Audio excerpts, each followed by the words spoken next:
to the 611 Films YouTube page. My name is David Groves, and with me, as always, Neil McKay. What is what's happening? going on? We're doing Back in 99. Back in 99! It's spooky month. It's horror October. And 99 had a couple of good ones. Not known for, like, big horror films, but the first one we're going to do, Sixth Sense. I'd say that was pretty big. Yeah. I'd say that there's a couple of big ones coming out of 99. Yeah, now, Sixth Sense, I don't know. I think I've said this before. I worked at a movie theater most of 99, so I remember when all of these movies came out. And I think it's forgotten about, like, when this came out, I don't think there was, like, a lot of expectations. I think it kind of came out and shocked people. Like, it was just this big hit, and people were like, what's going on? I even feel like Bruce Willis was kind of like on the downside, like with like his career. Like, I mean, it just was like this out of nowhere kind of movie.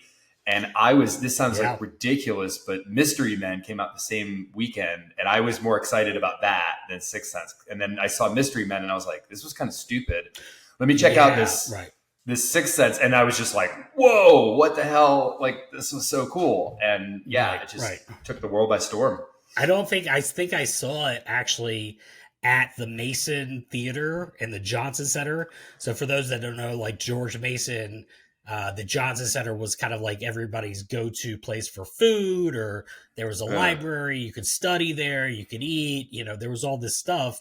And then they would show on Fridays like dollar movies if you were a student. So I don't know if I saw it when it came out or like it was during my first semester as a freshman. I went with a couple of people to check it out too, because I was like, I don't know anything about this movie with Bruce Willis. Like, how is this possible? Yeah. He just did Armageddon. He did have that upswing with Armageddon the year before, but I'm like, wait, it's a ghost story with so maybe he wasn't on a down. I feel like Bruce Willis was always like hit or miss with movies. Like, he would do a bad one and then a good one, and then you just never knew what you were. It was like right after Hudson Hawk, and then he did, and then he goes and does Armageddon. All right, you're good now, Bruce. Yeah. We're fine. Yeah, right. But I mean, it was like M. Night Shyamalan was not a name. I mean, nobody knew anybody other than Bruce Willis in that thing. I mean, so it really did like kind of come out of nowhere. I mean, I even like saw in the credits like Donnie Wahlberg was in it. I was like, what? He was? I had to go like on the internet and find out. Like, it's like, who, he was in that? And then I was like, oh my god, that was Donnie from New Kids on the Block. And I was like, seriously? Or now most people would be like Blue Bloods, because he's been on 15, 25, 35 years of that show. But this is how long ago it was. His claim to fame is the boy band New Kids on the Block, and then I don't know. He just looked unrecognizable. He's the guy that kills. Spoiler. He kills Bruce Willis, but I think a lot of people were like pleasantly surprised. It kind of came out of nowhere. One thing that I noticed though when I was watching the movie, because they were running the trailers like ad nauseum. It's like, I see dead people. I see dead people walking around like regular people. So you knew what it was about, but that was actually like a twist. Like, you weren't supposed to know that until about halfway through the movie.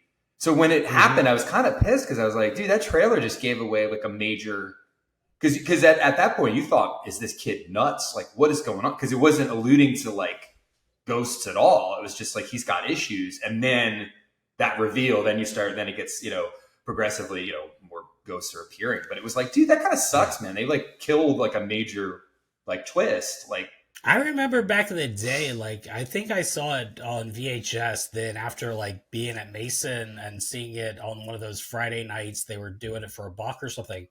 And then my dad hadn't seen it, but I think he said like halfway through, he's like, oh, he's dead. He's dead, right? I was like, well, yes, but why don't you wait? You're not supposed to know that. You're not supposed to know that. I didn't. I truly was that person that was wildly shocked. I don't know how. Oh, me too. Yeah. I was still very much like, wow, they did a good job with this, I think. Totally blew me away. And it is also, I feel like, the scene right before that where Toni Collette's character and then the what's his name? Haley Joel Osment kind of have their like, bonding, and he's telling in the car. Yeah, I mean, I Yeah. thought like that was such a beautiful scene, and I was like, it's so rare to see such a, like a heartwarming, like powerful scene like that in a horror movie. So I was, I mean, just overall, I was just like blown away by the whole. Like I was like, what? Like this was just. I honestly think Bruce Willis did take over a lot of his somber coolness. Like he was kind of done with again, I don't know his 96, 97s or whatever, but it was like, yeah, after Die Hard 3 in 95, then he does Armageddon, and he's probably doing his band shit for a little while. He's like really somber in Armageddon. He has that opening scene where he's, trying to find AJ Ben Affleck and shooting him up. But you could see there's a new Bruce Willis.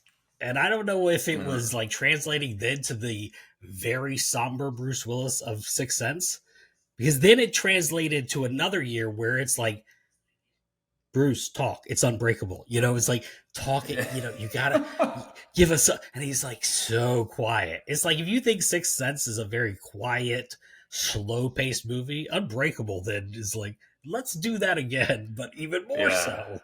It's just like, but I love his performance. I do think that's cool. It's like Bruce Willis being more subdued, being such a subdued character. That is truly, aside from, like, to me, Haley Joel Osment as such a young kid, so great, so good in that role. Obviously, Toni Collette. And, everybody knocked it out of the park. Because I mean, I even remember I was like, "Who is this Toni Collette person?" Afterwards, it was great. It was great to see Bruce Willis like, oh, you could do something that you're not just like an action star or you're this cool guy. It was just very, very cool. And I mean, the movie was so good and so successful that it allowed M. Night Shyamalan to mess up like 10 movies in a row after that. So I mean, you go through Unbreakable, then give you like Signs. You're still kind of doing the same thing, I think like there's also that thing of like there's no way for you to keep this going. I mean, Shyamalan is still trying that. Like Old, that came out a few years ago. Yeah. So he's still trying to do that thing of like, no, guys, it's gonna recapture the Sixth Sense, and even for me, Unbreakable. Mm-hmm. Not as cool of a shocker ending, but a cool way of kind of making the story make sense, if you know what I mean. Yeah, I mean, again, I saw Unbreakable. I loved like 90% of it, and then that ending, I was like, "What?" It just not necessarily. It just felt like they put two different movies. Like they ended it with it. Like this is like a comic book movie, and then they, or I mean, they had a comic book ending on a movie that was not that, and it was just like, what? Like it just, like I saw it with a friend, and my friend was like, "Did they run out of money at the end?" And it was like, "All right, let's quick end it." But I do like, just to go back to the Sixth Sense, he did have such a command. I think he did one other movie which I've never seen, something in '96. He did something, and I don't even think it was Dead like Radio. horror. I feel like he did something that was not even like related, or maybe it was a script that he sold to Disney or something. It wasn't even horror related, and to me, I would say I would probably put that in definitely my top 20, maybe my top 10 movies of all time. The Sixth Sense. Oh yeah, cool. Yeah, I mean. Okay. All right, guys, thanks for watching. Yeah, The Sixth Sense back in 99, 611 Films. We're going to do a ton of back in 99, all the movies. We're going to chat about them. So, until next time, see you later.